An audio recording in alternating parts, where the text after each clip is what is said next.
Darren just said you're the world champion. What are you gonna do now? I'm going to Disneyland. That was on Saturday. On Monday, I came back to my day job. I work for Bose Corporation. Y'all know the Bose Wave radio, the Bose music system? Well, I used to sit in a little cube, and that was my quote-unquote waiter job as I pursued my dream. And when I came back that morning, sitting in my little cube, I'll always remember this coworker. She came up to the edge of my cube, put her hands over the edge, leaned over, and said, "Congratulations, Darren. You're so lucky to be able to get up in front of an audience and speak like that."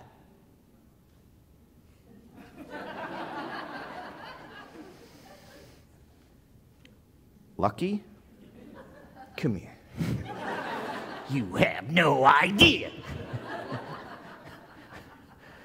So many people think you have to be born as a great orator. You have to be born funny. See, what she saw was the end result. What she didn't see was the beginning. So let me take you back to the very beginning. Everything I said in that speech is 100% true. I was driving down the road listening to Brian Tracy, and he said, "What would you dare to dream if you knew you wouldn't fail?" I thought I'd be a comedian. How cool would that be? How cool would it be to make an audience laugh and earn a living at that? I thought that would be the ultimate, but then all of a sudden the little doubting voice on my shoulder said, "But that's not you, Darren. You're not funny." But that wasn't the question. The question was, what would you dare to dream if you knew you wouldn't fail? So let me ask you this. If you wanted to become a comedian, who would you go to for advice? A comedian. Oh, a comedian. Oh my gosh, isn't that logical? Doesn't it make sense? So guess what I did? I went to my family. Stupid, stupid, stupid. If you have any dream, any hope, any desire, don't go to your family for inspiration.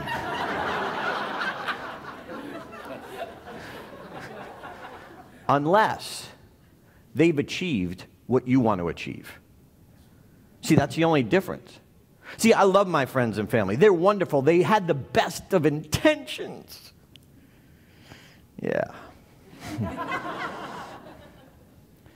See, when I told them I wanted to be a comedian, they compared me to Jerry Seinfeld.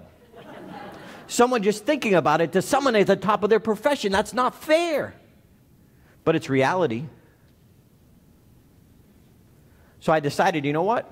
I was going to just do this once, just so I didn't regret it later on in life. You ever have that thought? What if I regret it later on?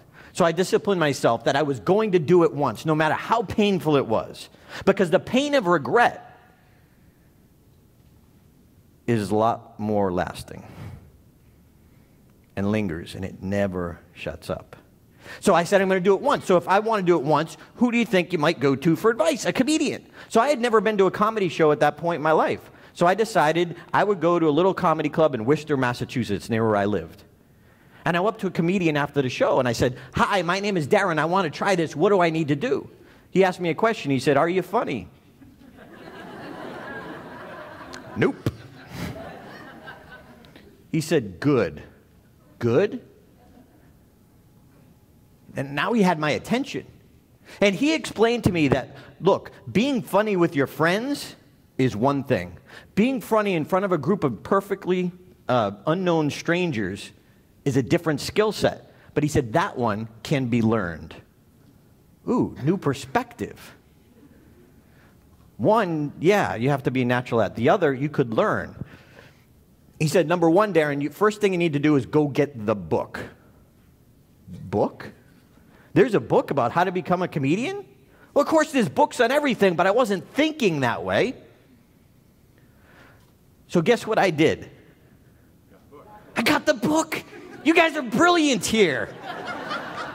See, success isn't that hard. Someone who's achieved what you want to achieve says, get the book. I got the book. Okay, see if you're still with me. Guess what I did next? Yes! Yes!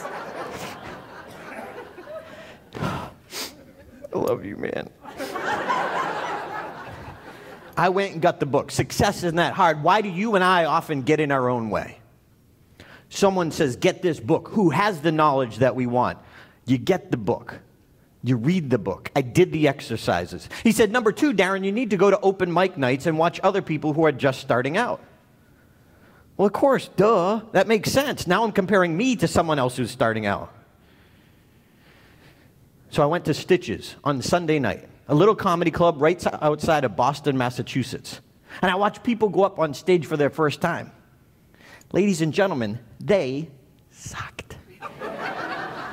And immediately I thought, I could do that.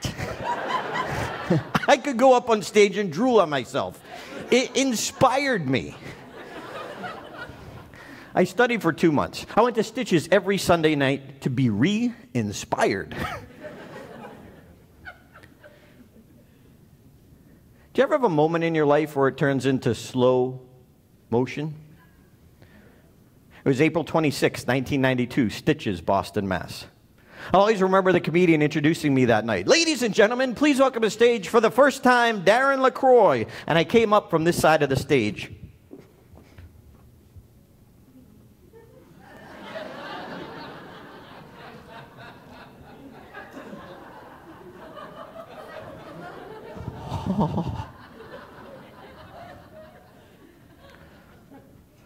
I had my little jokes on note cards. I put them on the bar stool in front of me. I had so much anxiety going through my body, I didn't have the wherewithal to pull my hand off the note cards. Did you ever try and read while you're shaking? And ironically enough, one of my very first jokes was about Dr. Goddard from my championship speech. And I was telling this joke about the first liquid fuel rocket in history launched in my hometown. So I was making light of that, and I said the rocket took off and it went vertically.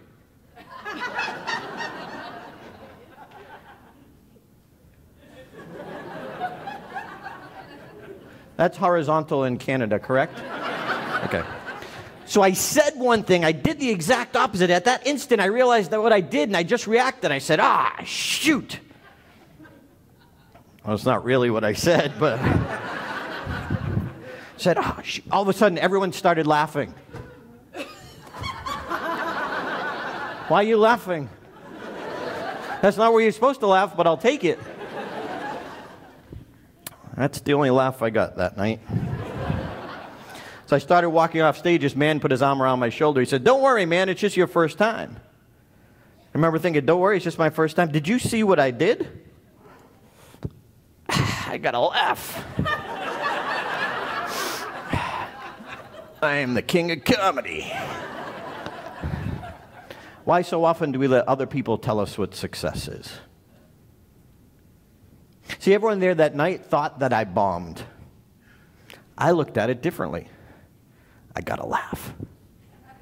See, in that 5 minutes of time, I had one thing that worked. If I could get rid of everything else that didn't work and figure out how to reproduce the one thing that did, even though it was an accident, I could do this.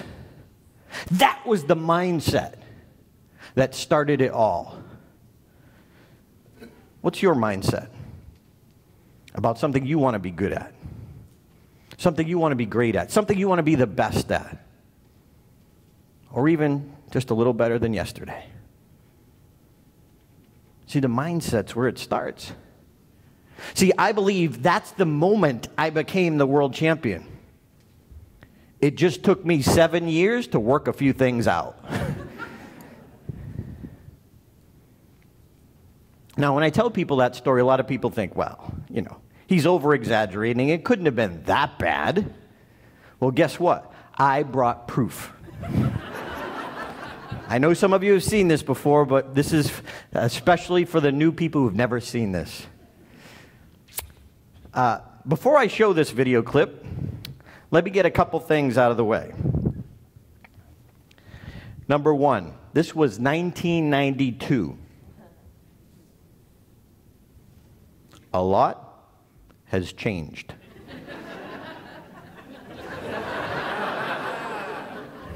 And number two, I'm fully aware that parachute pants are no longer in fashion. So let's go now to 1992.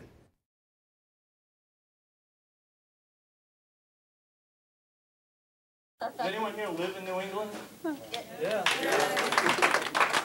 I figured I had to get something to see. Did anybody ever notice that every other small town in New England takes one little small historical fact makes it the greatest event in the world. Sorry for my voice, like, fluctuating a little bit. But a lot of towns are like this. I was doing some research, like places like Lexington, you know, the first revolutionary skirmish happened there. What was his name? I can't even think of his name. Obviously, he was real famous. Eli Whitney was in Westboro, you know, born in Westboro.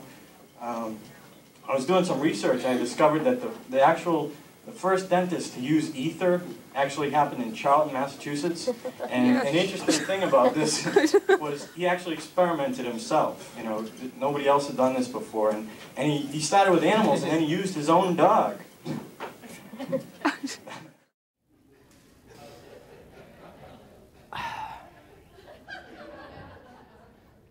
Is it over? Now tell me the truth. If you were sitting in that comedy club at that amateur night and you watched that performance,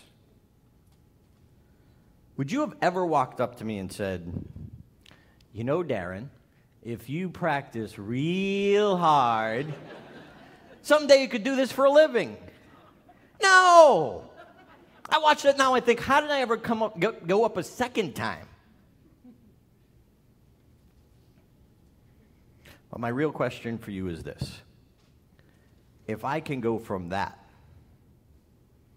to winning the world championship, what can you do?